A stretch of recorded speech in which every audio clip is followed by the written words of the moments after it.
जय श्री कृष्णा। आज हम आपके लिए श्रीमद् भगवत गीता के 18वें और अंतिम अध्याय का पाठ लेकर आए हैं। इसे ध्यान पूर्वक श्रवण कीजिए। इसके उपरांत अर्जुन बोले, हे महाभाव, हे अंतर्यामिन, हे वासुदेव, मैं संन्यास और त्याग के तत्व को पृथक पृथक जानना चाहता हूँ। इस प्रकार अर्जुन के पूछने पर श्री कृष्ण भगवान बोले, हे अर्जुन, कितने ही पंडित जन तो काम्य कर्मों के त्याग को संन्यास जानते हैं और कितने ही विचार कुशल पुरुष सब कर्मों के फल को त्याग कहते हैं, तथा कई एक विद्वान ऐसे कहते हैं कि कर्म सभी दोष युक्त हैं, इसलिए त्यागने के योग्य हैं। दूसरे विद्वान ऐसे कहते हैं कि यज्ञ, दान और तप रूप कर्म त्यागने योग्य नहीं हैं। परंतु हे अर्जुन, उस त्याग के विषय में तू मेरे निश्चय को सुन। हे पुरुष श्रेष्ठ, वह त्याग सात्विक, राजस और तामस ऐसे तीनों प्रकार का कहा गया है, तथा यज्ञ, दान और तप रूप कर्म त्यागने के योग्य नहीं है, किंतु वह निसंदेह करना कर्तव्य है, क्योंकि यज्ञ, दान और तप तीनों ही बुद्धिमान पुरुषों को पवित्र करने वाले हैं। इसलिए हे पार्थ, यह यज्ञ, दान और तप रूप कर्म तथा संपूर्ण श्रेष्ठ कर्म आसक्ति को और फलों को त्याग कर अवश्य करने चाहिए। ऐसा मेरा निश्चय किया हुआ उत्तम मत है। और हे अर्जुन, नियत कर्म का त्याग करना योग्य नहीं है, इसलिए मोह से उसका त्याग करना तामस त्याग कहा गया है। यदि कोई मनुष्य जो कुछ कर्म है वह सब ही दुख रूप है, ऐसा समझकर शारीरिक क्लेश के भय से कर्मों का त्याग कर दे, तो वह पुरुष उस राजस त्याग को करके भी त्याग के फल को प्राप्त नहीं होता है, अर्थात उसका वो त्याग करना व्यर्थ होता है। हे अर्जुन, करना कर्तव्य है, ऐसे समझकर ही जो शास्त्र विधि से नियत किया हुआ कर्तव्य कर्म आसक्ति को और फल को त्याग कर किया जाता है, वो सात्विक त्याग माना गया है। अर्थात कर्तव्य कर्मों को स्वरूप से न त्याग कर उनमें जो आसक्ति और फल का त्यागना है, वही सात्विक त्याग माना गया है। हे अर्जुन, जो पुरुष अकल्याण कारक कर्म से तो द्वेष नहीं करता और कल्याण कारक कर्म में आसक्त नहीं होता, वह शुद्ध सत्वगुण से युक्त हुआ पुरुष संशय रहित, ज्ञानवान और त्यागी है, क्योंकि देहधारी पुरुष द्वारा संपूर्णता से सब कर्म त्यागे जाने का शक्य नहीं है। इससे जो पुरुष कर्मों के फल का त्यागी है वही त्यागी है, ऐसा कहा जाता है। सकामी पुरुषों के कर्म का ही अच्छा, बुरा और मिला हुआ ऐसे तीन प्रकार का फल मरने के पश्चात भी होता है, और त्यागी पुरुषों के कर्मों का फल किसी काल में नहीं होता, क्योंकि उनके द्वारा होने वाले कर्म वास्तव में कर्म नहीं हैं। हे महाबाहो, संपूर्ण कर्मों की सिद्धि के लिए अर्थात संपूर्ण कर्मों के सिद्ध होने में ये 5 हेतु सांख्य सिद्धांत कहे गए हैं, उनको तू मेरे से भली प्रकार जान। हे अर्जुन, इस विषय में आधार और कर्ता तथा न्यारे न्यारे कर्ण और नाना प्रकार की न्यारी न्यारी चेष्टा एवं वैसा ही 5वां हेतु देव कहा गया है, क्योंकि मनुष्य मन, वाणी और शरीर से शास्त्र के अनुसार विपरीत जो भी कुछ कर्म आरंभ करता है, उसके ये 5 ही कारण हैं। परंतु ऐसा होने पर भी जो पुरुष अशुद्ध बुद्धि होने के कारण उस विषय में केवल शुद्ध स्वरूप आत्मा को करता देखता है, वह मलिन बुद्धि वाला अज्ञानी यथार्थ नहीं देखता है।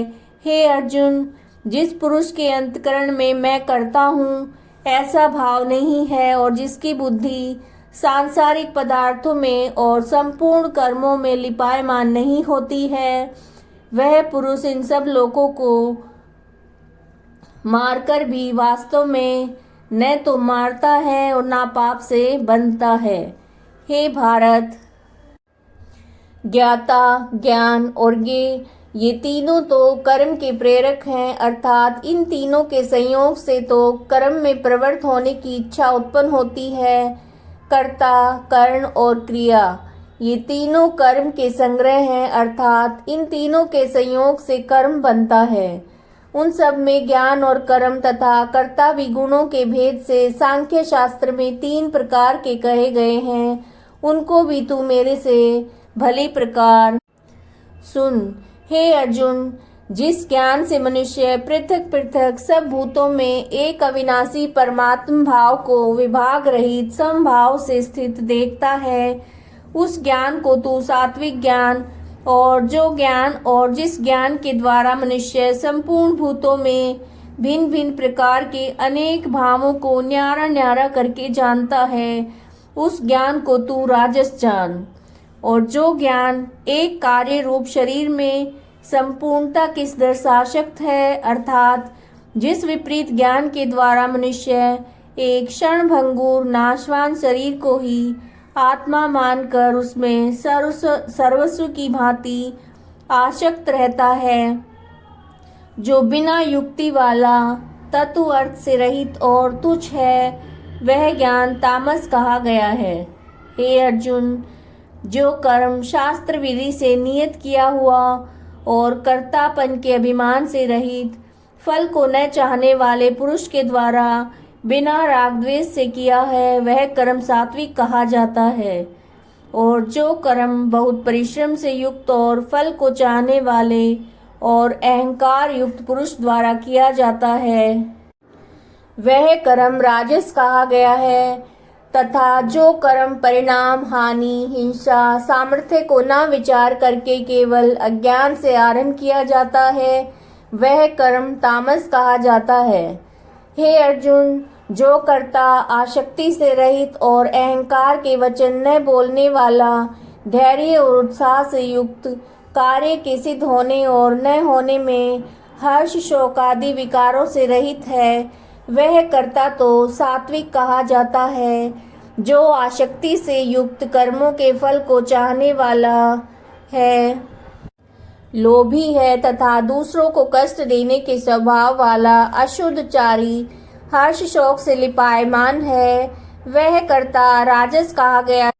जो विक्षेप युक्त चित्त वाला, शिक्षा से रहित, घमंडी, धूर्त और दूसरे की आजीविका का नाशक एवं शोक करने के स्वभाव वाला, आलसी और दीर्घ सूत्री है, वह कर्ता तामस कहा जाता है। हे अर्जुन, तू बुद्धि का और धारण शक्ति का भी गुणों के कारण 3 प्रकार का भेद संपूर्णता से विभाग पूर्वक मेरे से कहा हुआ सुन। हे पार्थ, प्रवृत्ति मार्ग और निवृत्ति मार्ग को तथा कर्तव्य और अकर्तव्य को एवं भय और अभय को तथा बंधन और मोक्ष को जिस बुद्धि तत्व से जानती है, वह बुद्धि तो सात्विकी है। हे पार्थ, जिस बुद्धि के द्वारा मनुष्य धर्म और अधर्म को तथा कर्तव्य और अकर्तव्य को यथार्थ नहीं जानता है, वह बुद्धि राजसी है। हे अर्जुन, जो तमोगुण से आवृत हुई बुद्धि अधर्म को धर्म ऐसा मानती है और संपूर्ण अर्थों को विपरीत मानती है, वो बुद्धि तामसी है। हे पार्थ, ध्यान योग के द्वारा जिस अव्यभिचारिणी धारणा से मनुष्य मन, प्राण और इंद्रियों की क्रियाओं को धारण करता है, वह धारणा तो सात्विकी है। और हे पृथा पुत्र अर्जुन, फल की इच्छा वाला मनुष्य अति आसक्ति से जिस धारणा के द्वारा धर्म, अर्थ और कामों को धारण करता है, वह धारणा राजसी है। हे पार्थ, दुष्ट बुद्धि वाला मनुष्य जिस धारणा के द्वारा निद्रा, भय, चिंता, दुख और उन्मत्तता को नहीं छोड़ता, अर्थात धारण किए रहता है, वो धारणा तामसी है। हे अर्जुन, अब सुख भी 3 प्रकार का है, मुझसे सुन। हे भट्ट श्रेष्ठ, जिस सुख में साधक पुरुष भजन, ध्यान और सेवादि के अभ्यास से रमण करता है, वो दुखों के अंत को प्राप्त होता है। वह सुख प्रथम साधन के आरंभ काल में यद्यपि विष के दस भासता है, परंतु परिणाम में अमृत के तुल्य है। इसलिए जो भगवत विषयक बुद्धि के प्रसाद से उत्पन्न हुआ सुख है, वो सात्विक कहा गया है। जो सुख विषय और इंद्रियों के संयोग से होता है, वह यद्यपि भोग काल में अमृत के सदृश भासता है, परंतु परिणाम में विष के सदृश है, इसलिए वह सुख राजस कहा गया है। तथा जो सुख भोग काल में और परिणाम में भी आत्मा को मोहने वाला है, वह निद्रा, आलस्य और प्रमाद से उत्पन्न हुआ सुख तामस कहा गया है। और हे अर्जुन, पृथ्वी में या स्वर्ग में अथवा देवताओं में ऐसा वह कोई प्राणी ही नहीं है जो इन प्रकृति से उत्पन्न हुए तीनों गुणों से रहित हो, क्योंकि यावन मात्र सर्व जगत त्रिगुणमयी माया का ही विकार है। इसलिए हे परंतप, ब्राह्मण, क्षत्रिय और वैश्यों तथा शूद्रों के भी कर्म स्वभाव से उत्पन्न हुए गुणों करके विभक्त किए गए हैं, अर्थात पूर्वकृत कर्मों के संस्कार रूप स्वभाव से उत्पन्न हुए गुणों के अनुसार विभक्त किए गए हैं। उनमें अंतकरण का निग्रह, इंद्रियों का दमन, बाहर और भीतर की शुद्धि, धर्म के लिए कष्ट सहना, क्षमा भाव एवं मन, इंद्रिय और शरीर की सरलता, आस्तिक बुद्धि, शास्त्र विषयक ज्ञान और परमात्म तत्व का अनुभव भी है। ये तो ब्राह्मण के स्वाभाविक कर्म हैं। शूरवीरता, तेज, धैर्य, चतुरता और युद्ध में भी न भागने का स्वभाव एवं दान और स्वामी भाव अर्थात निस्वार्थ भाव से सबका हित सोचकर शास्त्र ज्ञान अनुसार शासन द्वारा प्रेम सहित पुत्र तुल्य प्रजा को पालन करने का भाव, ये सब क्षत्रिय के स्वाभाविक कर्म हैं। खेती, गोपालन, क्रय विक्रय, सत्य व्यवहार ये वैश्य के स्वाभाविक कर्म है। सब वर्णों की सेवा करना ये शूद्र का स्वाभाविक कर्म है। एवं इस अपने अपने स्वाभाविक कर्म में लगा हुआ मनुष्य भगवत प्राप्ति रूप परम सिद्धि को प्राप्त होता है। परंतु जिस प्रकार से अपने स्वाभाविक कर्म में लगा हुआ मनुष्य परम सिद्धि को प्राप्त होता है, उस विधि को तू मेरे से सुन। हे अर्जुन, जिस परमात्मा से सर्वभूतों की उत्पत्ति हुई है, जिससे यह सर्व जगत व्याप्त है, उस परमेश्वर को अपने स्वाभाविक कर्म द्वारा पूजकर मनुष्य परम सिद्धि को प्राप्त होता है। इसलिए अच्छी प्रकार आचरण किए हुए दूसरे के धर्म से गुण रहित भी अपना धर्म श्रेष्ठ है, क्योंकि स्वभाव से नियत किए हुए स्वधर्म रूप कर्म को करता हुआ मनुष्य पाप को नहीं प्राप्त होता। अतः हे कुंती पुत्र, दोष युक्त भी स्वाभाविक कर्म को नहीं त्यागना चाहिए, क्योंकि धुएं से अग्नि के सदृश सभी कर्म किसी न किसी दोष से आवृत है। हे अर्जुन, सर्वत्र आसक्ति रहित बुद्धि वाला, स्पृहा रहित और जीते हुए अंतकरण वाला पुरुष सांख्य योग द्वारा परम नैष्कर्म्य सिद्धि को प्राप्त होता है, अर्थात क्रिया रहित शुद्ध सच्चिदानंद घन परमात्मा की प्राप्ति रूप परम सिद्धि को प्राप्त होता है। इसलिए हे कुंती पुत्र, अंतकरण की शुद्धि रूप सिद्धि को प्राप्त हुआ पुरुष किसी सांख्य योग के द्वारा सच्चिदानंद घन ब्रह्म को प्राप्त होता है, तथा जो तत्व ज्ञान की परानिष्ठा है उसको भी तू मेरे से संक्षेप से जान। हे अर्जुन, विशुद्ध बुद्धि से युक्त, एकांत और शुद्ध देश का सेवन करने वाला तथा मिताहारी, जीते हुए मन, वाणी और शरीर वाला, दृढ़ वैराग्य को भली प्रकार प्राप्त हुआ पुरुष निरंतर ध्यान योग के परायण हुआ, सात्विक धारणा से अंतकरण को वश में करके तथा शब्दादिक विषयों का त्याग करके, राग द्वेषों को नष्ट करके तथा अहंकार, बल, घमंड, काम, क्रोध और संग्रह को त्याग कर ममता रहित और शांत अंतकरण हुआ सच्चिदानंद घन ब्रह्म में एक ही भाव होने के लिए योग्य होता है। फिर वह सच्चिदानंद घन ब्रह्म में एक ही भाव से स्थित हुआ प्रसन्न चित्त वाला पुरुष न तो किसी वस्तु के लिए शोक करता है और न ही किसी की आकांक्षा ही करता है, एवं सब भूतों में समभाव हुआ मेरी पराभक्ति को प्राप्त होता है। उस पराभक्ति के द्वारा मेरे को तत्व से भली प्रकार से जानता है कि मैं जो और जिस प्रभाव वाला हूँ, तथा उस भक्ति से मेरे को तत्व से जानकर तत्काल ही मेरे में प्रवेश हो जाता है, अर्थात अनन्य भाव से मेरे को प्राप्त हो जाता है। फिर उसकी दृष्टि में मुझ वासुदेव के सिवा और कुछ भी नहीं रहता। मेरे प्राण हुआ निष्काम कर्म योगी तो संपूर्ण कर्मों को सदा करता हुआ भी मेरी कृपा से सनातन अविनाशी परम पद को प्राप्त होता है। इसलिए हे अर्जुन, तू सब कर्मों को मन से मेरे में अर्पण करके मेरे प्राण हुआ समत्व बुद्धि रूप निष्काम कर्म योग का अवलंबन करके निरंतर मेरे में चित वाला हो। इस प्रकार तू मेरे में निरंतर मन वाला हुआ मेरी कृपा से जन्म मृत्यु आदि सब संकटों को अनायास ही तर जाएगा, और यदि अहंकार के कारण मेरे वचनों को नहीं सुनेगा तो नष्ट हो जाएगा, अर्थात प्रमाद से भ्रष्ट हो जाएगा। जो तू अहंकार को अवलंबन करके ऐसा मानता है कि मैं युद्ध नहीं करूंगा, तो ये तेरा निश्चय मिथ्या है, क्योंकि क्षत्रियपन का स्वभाव तेरे को जबरदस्ती युद्ध में लगा देगा।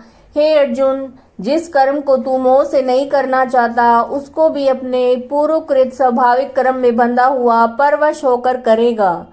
क्योंकि हे अर्जुन, शरीर रूप यंत्र में आरूढ़ हुआ संपूर्ण प्राणियों को अंतर्यामी परमेश्वर अपनी माया से उनके कर्मों के अनुसार भरमाता हुआ सब भूत प्राणियों के हृदय में स्थित है। इसलिए हे भारत, सब प्रकार से उस परमेश्वर की अनन्य शरण को प्राप्त हो। उस परमात्मा की कृपा से ही परम शांति को और सनातन परम धाम को प्राप्त होगा। इस प्रकार ये गोपनीय से भी अति गोपनीय ज्ञान मैंने तेरे लिए कहा है। इस रहस्य युक्त ज्ञान को संपूर्णता से अच्छी प्रकार विचार के फिर तू जैसे चाहता है वैसे ही कर, अर्थात जैसी तेरी इच्छा हो वैसे ही कर। इतना कहने पर अर्जुन का कोई उत्तर नहीं मिलने के कारण श्री कृष्ण भगवान फिर बोले कि हे अर्जुन, संपूर्ण गोपनीयों से भी अति गोपनीय मेरे परम रहस्य युक्त वचन को तू फिर भी सुन, क्योंकि तू मेरा अतिशय प्रिय है। इससे ये परम हितकारक वचन मैं तेरे लिए कहूँगा।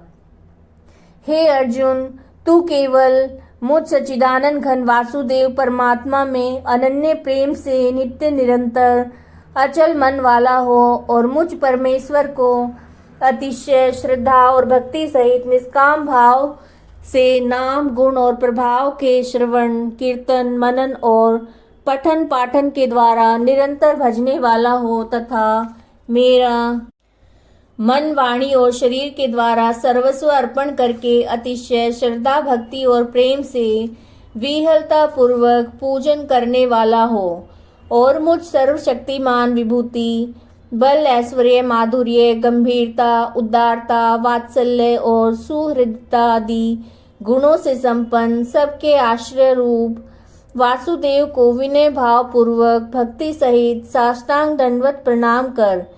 ऐसा करने से तू मेरे को ही प्राप्त होगा। यह मैं तेरे लिए सत्य प्रतिज्ञा करता हूँ, क्योंकि तू मेरा अत्यंत प्रिय सखा है। इसलिए सर्व धर्मों को अर्थात संपूर्ण कर्मों के आश्रय को त्याग कर केवल एक मुझ सच्चिदानंद घन वासुदेव परमात्मा की ही अनन्य शरण को प्राप्त हो। मैं तेरे को संपूर्ण पापों से मुक्त कर दूंगा, तू शोक मत कर। हे अर्जुन, इस प्रकार तेरे हित के लिए कहे हुए इस गीता रूप परम रहस्य को किसी काल में भी न तो तप रहित मनुष्य के प्रति कहना चाहिए और न भक्ति रहित के प्रति तथा न बिना सुनने की इच्छा वाले के प्रति कहना चाहिए, एवं जो मेरी निंदा करता है उसके प्रति भी नहीं कहना चाहिए। परंतु जिनमें ये सब दोष नहीं है, ऐसे भक्तों के प्रति प्रेम पूर्वक उत्साह सहित कहना चाहिए, क्योंकि जो पुरुष मेरे में परम प्रेम करके इस परम रहस्य युक्त गीता शास्त्र को मेरे भक्तों में कहेगा, अर्थात निष्काम भाव से प्रेम पूर्वक मेरे भक्तों को पढ़ाएगा, अर्थ की व्याख्या के द्वारा इसका प्रचार करेगा, वह निसंदेह मेरे को प्राप्त होगा। और ना तो उससे बढ़कर मेरा अतिशय प्रिय कार्य करने वाला मनुष्यों में कोई और है, और ना ही उससे बढ़कर मेरा अत्यंत प्यारा पृथ्वी में दूसरा कोई होगा।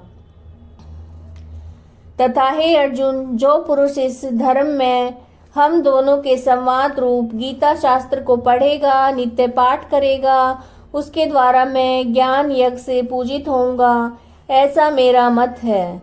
जो पुरुष श्रद्धा युक्त और दोष दृष्टि से रहित हुआ इस गीता शास्त्र का श्रवण मात्र भी करेगा, वह पापों से मुक्त हुआ उत्तम कर्म करने वाले के श्रेष्ठ लोकों को प्राप्त होगा। इस प्रकार गीता का माध्यम कहकर भगवान श्री कृष्ण चंद्र आनंद कंद से अर्जुन से पूछा, हे पार्थ, क्या यह मेरा वचन मैंने एकाग्र चित्त से श्रवण किया? और हे धनंजय, क्या तेरा ज्ञान से उत्पन्न हुआ मोह नष्ट हुआ? इस प्रकार भगवान के पूछने पर अर्जुन बोले, हे अच्युत, आपकी कृपा से मेरा मोह नष्ट हो गया है, मुझे स्मृति प्राप्त हुई है, इसलिए मैं संशय रहित हुआ स्थित हूँ और आपकी आज्ञा का पालन करूँगा। इसके उपरांत संजय बोले कि हे राजन, इस प्रकार मैंने श्री वासुदेव के और महात्मा अर्जुन के इस अद्भुत रहस्य युक्त और रोमांचकारक संवाद को सुना। कैसे कि व्यास जी की कृपा से दिव्य दृष्टि के द्वारा मैंने इस परम रहस्य युक्त गोपनीय योग को साक्षात कहते हुए स्वयं योगेश्वर श्री कृष्ण भगवान से सुना है।